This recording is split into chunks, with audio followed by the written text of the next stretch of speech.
dia mampiavaka an'ilay super atao amin'ny événement hafa le izy tsy nataonay misy zavatra mifanindry zany fa nalaina daholo izay exposant manao entana mora nefany tsara kalitao dia izay ny atao anatin'ilay événement square. Mampiavaka ny événement square misy formation vente en ligne aloha atao amin'ny square misy fandin'izay dia misy ihany koa ny tournoi jeu vidéo ahitana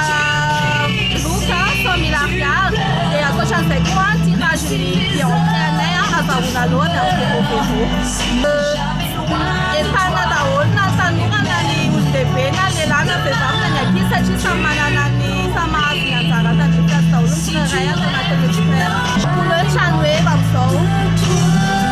elatra ny ampisanjato moa zany vidin'entana atao aminareo amin'izao arakaraka an'ilay stand fa zay koa anisany mampiavaka an'ity événement square ity